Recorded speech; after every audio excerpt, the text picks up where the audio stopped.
Maraming pag-aaral at mga pagsisiyasat ang ginagawa upang maalaman ang pinagmulan ng lahi ng tao. Ilan sa mga ito ay ang teorya ng mga evolutionist at ang paniniwala ng creationism. Ayon sa mga evolutionists, nagmula ang tao sa isang species na nagbabago-bago depende sa panahon, klima at lugar. Naging ganito ang kasalukuyang itsura ng tao dahil produkto ito ng adaptation sa mundo. Subalit maraming tanong ang hindi pa rin nasasagot ng teoryang ito. Gaya ng kung bakit may mga unggoy pa rin na hindi nag-evolve at nananatili pa rin sa kanilang katangian. At bakit naman natigil sa ngayon ang evolution ng tao?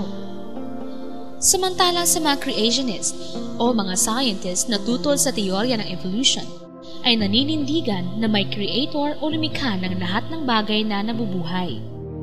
Sa banal na kasulatan, makikitang maliwanag na may Diyos na lumalang sa tao, gaya ng mababasa sa Henesis Kapitulo 1, talatang 27. At nilalang ng Diyos ang tao ayon sa kanyang sariling larawan.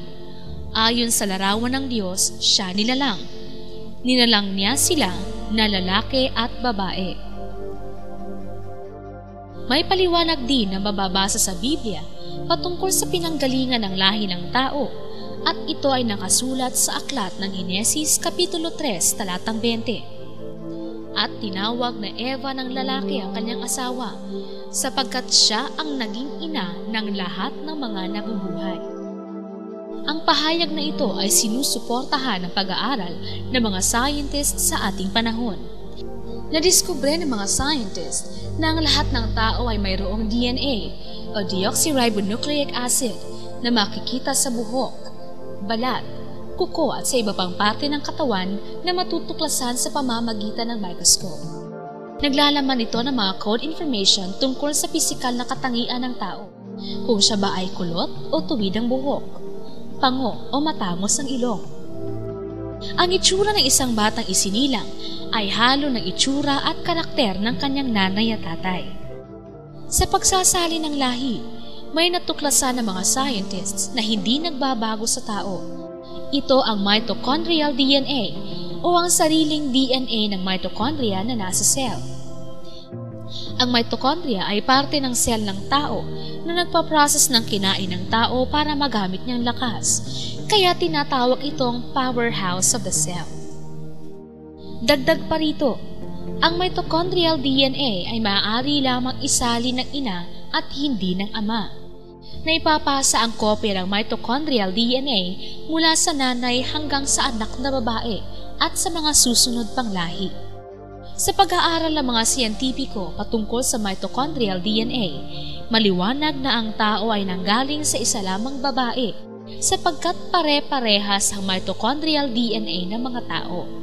Ito mga ebidensya na ang lahat ng tao sa mundo ay nagmula lamang sa isang bahay bata ng babae, gaya ng nakasulat sa Job Kapitulo 31, talatang 15. Hindi pa siyang lumalang sa akin sa bahay bata ang lumalang sa kanya, at hindi ba iisa ang humugi sa atin sa bahay bata?